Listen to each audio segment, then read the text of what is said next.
RS brothers లో ఆషాఢం KG sale మళ్ళీ మొదలైంది. మరెన్నో క్రేజీ ఆఫర్స్ ఖైదీ చేయండి ఆర్ఎస్ బ్రదర్స్.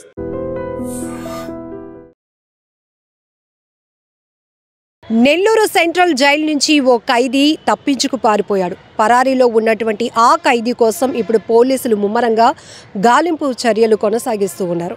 అయితే ఇతను ఒక మర్డర్ కేసులో ప్రస్తుతం జైలు శిక్ష అనుభవిస్తున్నాడు. నెల్లూరు ఓపెన్ జైల్లో వ్యవసాయ పనులు కూడా చేస్తూ ఉంటాడు ఇతను. ఎందుకంటే వివిధ హత్యా నేరాల్లో అరెస్ట్ అయిన వాళ్ళు జైలు జీవితం అనుభవించే క్రమంలోనే వారు బయటకు వచ్చిన తర్వాత పరివర్తన పైన కావచ్చు, తర్వాత కుటుంబాన్ని మళ్ళీ వాళ్ళు పోషించుకోవాలి. కాబట్టి జైలు జీవితం గడుపుతున్న వీళ్ళకి ఓపెన్ జైలు సిస్టంలో కొన్ని రకాల వృత్తి పనులు కూడా నేర్పించడం జరుగుతుంది. అలాగే ఈ సురేష్ అనేటటువంటి వ్యక్తికి విషయం సంబంధించి కూడా వ్యవసాయ పనులు చేస్తున్నారు ఓపెన్ జైలు సిస్టంలో. అయితే ఇతను సంగం మండలం గాంధీ గిరిజన ప్రాంతానికి చెందినటువంటి సురేష్గా తెలుస్తోంది. 2 రోజుల క్రితం ఇతన్ని చూడటానికి బంధువులు జైలుకు వచ్చారు. అప్పటి నుంచి కూడా అతని ప్రవర్తనలో చాలా మార్పులు వచ్చినట్టు కూడా అధికారులు గుర్తించారు. చాలా ఎమోషన్ అయ్యాడంట ఆయన. సో క్షణికావేశం కావచ్చు, ఉద్దేశపూర్వకంగా కావచ్చు, చాలా వరకు హత్యా నేరాల్లో పాల్పడుతున్న వాళ్ళు జైలు జీవితం అయితే అనుభవించక తప్పదు. కానీ ఆ సమయంలో వారిలో కొంతమందిలో చాలా తక్కువ టైంలోనే రియలైజేషన్ వస్తుంది. తను చేసింది చాలా పెద్ద నేరమని, కుటుంబానికి ఒక వ్యక్తిని దూరం చేశాననే పశ్చాత్తాపం కనపడుతూ ఉంటుంది. కొంతమందిలో మాత్రం ఈ పగ, కక్ష సాధింపు నేపథ్యంలో తను చేసింది కరెక్టే అనుకుని వాళ్ళు చేసినటువంటి హత్యలను కూడా వారు సమర్థించుకునే పరిస్థితిలో మరికొందరు ఉంటారు.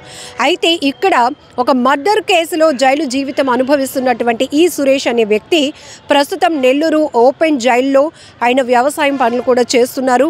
పండించినటువంటి కూరగాయలు వాళ్ళే ఓపెన్ జైలు సిస్టంలో అమ్మడం కూడా జరుగుతోంది. ఈ రకంగా ఖైదీలకు ఒక సత్ప్రవర్తన రావాలి అనే ఉద్దేశంతో ఇలాంటి మంచి మంచి కార్యక్రమాలు కూడా జరుగుతూ ఉంటాయి. అప్పుడప్పుడు మానసిక నిపుణులతో వీళ్ళకి కౌన్సిలింగ్ ఇవ్వటం ఇవి కూడా జరుగుతూ ఉంటుంది. వాళ్ళ అబ్జర్వేషన్ పీరియడ్లో వాళ్ళల్లో ఎలాంటి పరివర్తన వచ్చింది, రియలైజ్ అవుతున్నారా, వాళ్ళు చేసింది నేరం చాలా దారుణమని వాళ్ళు తెలుసుకోగలిగారా, ఇలాంటివి కూడా ఎప్పటికప్పుడు డాక్టర్స్ ద్వారా వాళ్ళకి మెడికల్ చెకప్స్ ఎలా జరుగుతాయో సైకాలజిస్టులతో మానసిక పరిస్థితి పైన కూడా ఒక అబ్జర్వేషన్ అనేది ఉంటుంది. అయితే ఇతను సత్ప్రవర్తనపై కొద్ది రోజుల్లోనే బయటకు రావాల్సినటువంటి ఖైదీ. కానీ ఇంతలోనే 2 రోజుల క్రితం కుటుంబ సభ్యులు ఆయన చూడటానికి జైలుకు వెళ్ళినప్పుడు ఆయన మనసు నిండా దుఃఖంతో ఉండిపోయాడంట. ఎప్పుడెప్పుడు మీ దగ్గరకు వచ్చేస్తాను, మిమ్మల్ని అందరినీ నేను మిస్ అయ్యాను, ఒక తప్పు చేసినప్పటికీ కూడా, హత్య చేసినప్పటికీ కూడా ఆ కేసులో ఇక్కడ నేను జైలు జీవితం అనుభవిస్తున్నాను, మీ అందరికీ దూరం అయిపోయాను అనేటటువంటి బాధ, ఆవేదనతో అతను 2 రోజుల నుంచి కుంగిపోతున్నట్టు కూడా తెలుస్తోంది. ఈ నేపథ్యంలోనే అయితే ఇక్కడ ఆలోచించాల్సిన విషయం, సత్ప్రవర్తనపై విడుదల కావాల్సినటువంటి ఖైదీ ఇలా ఓపెన్ జైలు నుంచి పరారీ అయిపోవడం అనేది ఒక రకంగా చెప్పాలంటే బాధాకరమైన విషయమే. ఎందుకంటే ఇప్పుడు సత్ప్రవర్తన పక్కన పెట్టి ఈయన బయటకు పంపించడానికి కూడా మళ్ళీ అధికారులు ఆలోచించాల్సిన పరిస్థితి వచ్చేసింది. కానీ అధికారులు చెప్తున్నారు, జైలు అధికారులు 2 రోజుల క్రితం కుటుంబ సభ్యులు ఎవరైతే ఇతన్ని కలవటానికి వచ్చారో అప్పటి నుంచి అతనిలో చాలా మార్పు వచ్చింది. చాలా దుఃఖంలో ఉండిపోయాడు. ఎప్పుడెప్పుడు వాళ్ళ దగ్గరికి వెళ్ళిపోతానా అనే ఆతృత అతనిలో కనపడుతోంది. కాబట్టి ఒకవేళ ఆ రకంగా బయటకు వెళ్ళి కుటుంబానికి దగ్గర అవ్వగలుగుతాను అనే క్రమంలో అతను పారిపోయి ఉన్నాడా, పరారీ అయ్యాడా అనే విషయంలో కూడా కుటుంబ సభ్యులు కూడా వాకప్ చేస్తున్నారు. అయితే ఏ ప్రాంతానికి చెందినవాడు అనే దానిపైన కూడా ఇప్పటికే అధికారుల దగ్గర పూర్తి వివరాలు ఉంటాయి. కాబట్టి అతనికి సంబంధించి ఏ స్టేషన్లో ఇప్పటికే కేసు ఫైల్ అయ్యి జైలు జీవితం అనుభవిస్తున్నాడు, ఇవన్నీ కోణాల్లో కూడా నెల్లూరు జిల్లాలోనే కాదు చుట్టుపక్కల ప్రాంతాల్లో ఉన్న అన్ని పోలీస్ స్టేషన్స్ని కూడా అలర్ట్ చేయడం జరిగిన అటువంటి విషయం. అయితే ఇక్కడ ఒకటి ఆలోచించాలి, కరుడుగట్టిన నేరస్తులు కూడా అతి కొద్ది రోజుల్లోనే కుటుంబానికి దూరం అయిపోయినప్పుడు వాళ్ళలో ఒక పశ్చాత్తాపం కనబడుతూ ఉంటుంది. ఇలాంటి వాళ్ళల్లో ఇంకా బయటకు వచ్చినాక మళ్ళీ ఇదే రకమైన నేర ప్రవృత్తి కొనసాగించకుండా ఉండాలి.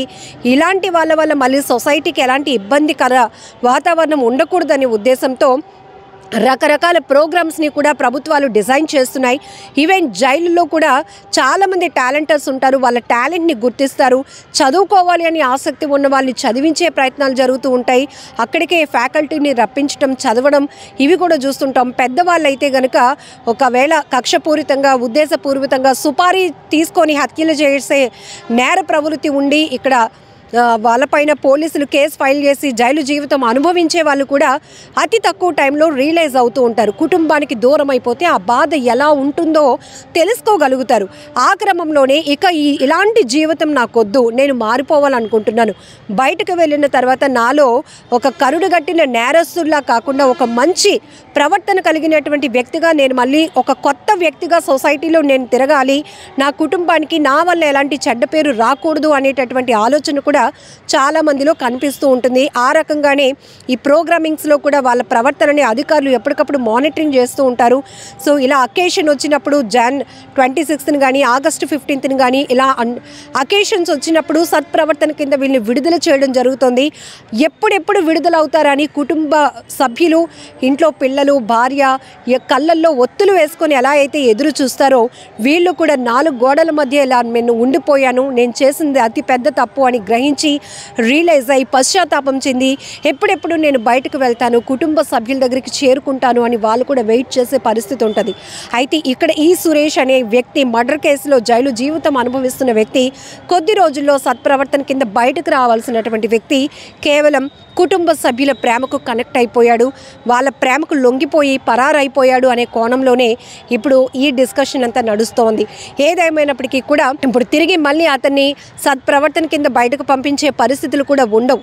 కాస్త ఓపిక పట్టుండుంటే గనక అధికారులే అన్నీ మంచిగా ఒక మంచి ప్రాపర్ వేలో వాళ్ళకి బయటకు పంపించే అవకాశాలు ఉండవు. కానీ అతను కంట్రోల్ తప్పి పరారీ అయిపోయాడు కాబట్టి ఇప్పుడు మిగతా వాళ్ళకి కూడా ఫ్రీడమ్ ఇవ్వాలి అంటే జైలు అధికారులు కొంత అలర్ట్ అవ్వాల్సినటువంటి పరిస్థితి కూడా ఉంటుంది. ఏదేమైనా ఇప్పుడు నెల్లూరు ఓపెన్ జైల్లో సెంట్రల్ జైలు నుంచి ఖైదీ పరారు అవ్వటం, అతని కోసం ముమ్మర గాలింపులు అయితే కొనసాగుతూ ఉన్నాయి.